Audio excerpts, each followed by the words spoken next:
ब्रजभूषण जी और पंडित जी को बहुत दिनों से एक काम है, लेकिन वो उसे टाले जा रहे हैं। हम में से हर किसी की अपनी अपनी कमियां होती हैं।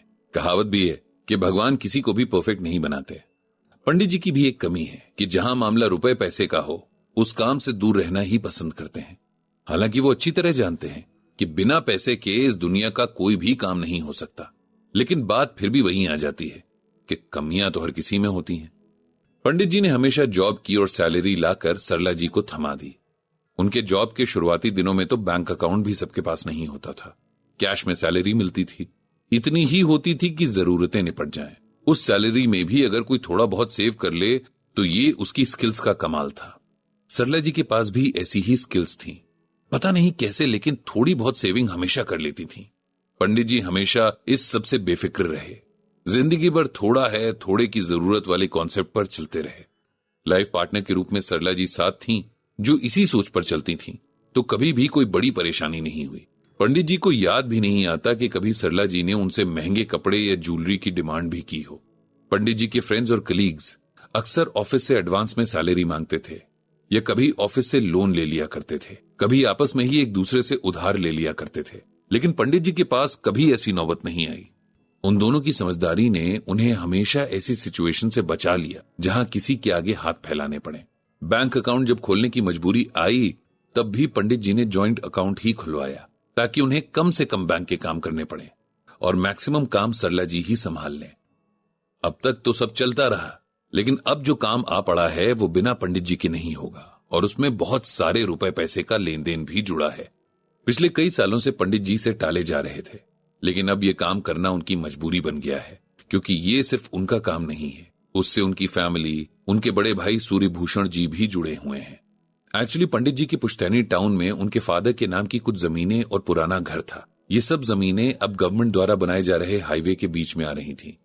बहुत साल पहले जब गवर्नमेंट ने इन जमीनों का असेसमेंट किया और मुआवजा देना चाहा, तब उस वक्त तो पंडित जी ने अपने बड़े भाई से कह दिया कि फिलहाल वे अपने नाम पर ही सारा मुआवजा ले लें, बाद में देखेंगे कि क्या करना है। अब पिछले 2 साल से सूर्यभूषण जी बहुत बीमार रहने लगे हैं, तो वो चाहते हैं कि उनके रहते इन पैसों का बंटवारा हो जाए। इस बहाने दोनों भाई मिल भी लेंगे, क्योंकि अब इस उम्र और ऊपर से बीमारी में उन्हें लगता है कि पता नहीं कब बुलावा आ जाए।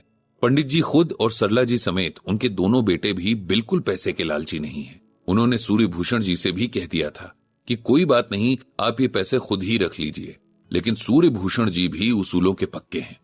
उन्होंने साफ कह दिया है कि अपना हक तो आकर लेना होगा, वरना मेरे सर पर भाई का हिस्सा खा जाने का पाप लगेगा। अब इस तर्क के आगे क्या कहा जा सकता था।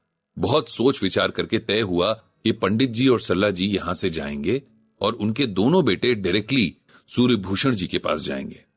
पूरी फैमिली कुछ दिन साथ में बिताएगी। जब ये बात उन्होंने सूर्यभूषण जी को बताई तो वो बहुत खुश हुए। अपने भाई से बात करने के बाद पंडित जी ने जब फोन रखा तो उनके मन में एक गहरा संतोष था। उन्होंने भगवान श्री कृष्ण को बहुत बहुत धन्यवाद दिया कि उनमें से किसी के मन में भी, खासकर उनकी नेक्स्ट जनरेशन के मन में भी लालच को नहीं पनपने दिया, वरना आजकल तो लोग कुछ पैसों के लिए अपनों के भी गले काट देते हैं। ये सब सोचते हुए पंडित जी को अपना एक दोस्त याद आ गया, जिसकी जान उसके अपनों ने बस इसी लालच की वजह से ले ली थी। तब पंडित जी सिर्फ ब्रजभूषण हुआ करते थे, एक आम लड़के की तरह कॉलेज में पढ़ते थे। उनका माधव नाम का एक दोस्त था, बहुत ही सीधा, शांत और पढ़ाई में बहुत होशियार। माधव बहुत छोटा था जब उसकी मां की डेथ हो गई। उसके फादर ने बहुत जल्दी दूसरी शादी भी कर ली और दूसरी मां फिल्मी सौतेली माओं की तरह तो नहीं थी, लेकिन अपनी मां जैसा प्यार भी नहीं करती थी। जब उनके अपने बच्चे हो गए तब ये थोड़ा बहुत प्यार भी जाता रहा। माधव ने कभी भी अपनी मां या सौतेले भाई बहनों की शिकायत पंडित जी से नहीं की, लेकिन सच तो किसी न किसी सूरत में सामने आ ही जाता है। पंडित जी जानते थे कि माधव के दोनों सौतेले भाई उसे पसंद नहीं करते थे। एक बहन थी जो फिर भी उसके साथ थोड़ा नर्म रवैया रखती थी। अभी इन लोगों का कॉलेज चल ही रहा था कि माधव के फादर को हेल्थ इश्यूज रहने लगे। तबीयत बहुत ज्यादा बिगड़ने पर जब उनके कुछ टेस्ट हुए तो उन्हें लंग कैंसर डायग्नोज हुआ, वो भी लास्ट स्टेज में। फैमिली पर एक बार फिर मुसीबत आ गई थी।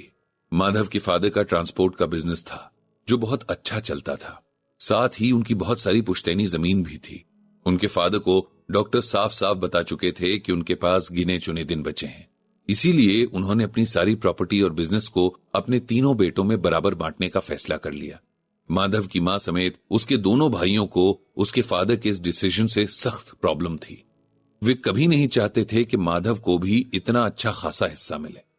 इस बात पर उन्होंने इतना बड़ा कलेश किया कि माधव के फादर, जो शायद कुछ और दिन जीते, वो पहले ही चले गए।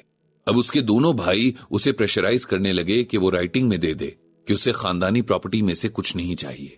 माधव इसके लिए तैयार नहीं था। अगर वो ऐसा कर देता तो वो लोग उसे अपने घर में एक दिन भी न रहने देते। फिर अचानक माधव ने कॉलेज आना बंद कर दिया। कुछ दिन पंडित जी ने इंतजार किया कि शायद किसी काम में बिजी होगा, लेकिन जब एक हफ्ता बीत गया तो वो पता करने उसके घर चले गए। वहां जाकर पता चला कि उसने तो एक वीक पहले ही सुसाइड कर लिया था। वो अपने फादर की डेथ का सदमा बर्दाश्त नहीं कर पाया और डिप्रेशन में उसने ये कदम उठा लिया। पंडित जी के लिए ये बहुत शॉकिंग था। उन्हें यकीन ही नहीं हो रहा था कि उनका दोस्त ऐसा कर सकता है। वो परेशान जरूर था, लेकिन इतना भी नहीं। पंडित जी को आज तक शक है कि माधव की मौत का कारण कुछ और ही था। उसकी यादें आज भी उनके साथ हैं। वो हमेशा उसकी आत्मा की शांति के लिए प्रार्थना करते हैं। पंडित जी को श्रीमद् भगवद गीता में भगवान श्री कृष्ण की कही ये बातें याद आ रही हैं, जो उन्होंने कलयुग के बारे में कही हैं। वित्तमेव कलो नृणाम जन्माचार गुणोदयः धर्म न्याय व्यवस्थायाम कारणम बलमेव ही। इसका मतलब है कि भगवान श्री कृष्ण ने अर्जुन के जरिए कई हजार साल पहले कलयुग की सच्चाई बता दी थी। उन्होंने कहा था कि कलयुग में जिस व्यक्ति के पास जितना धन होगा वो उतना गुणी माना जाएगा और कानून न्याय केवल एक शक्ति के आधार पर लागू किए जाएंगे। आज ये सब बातें 100% सच साबित हो रही हैं।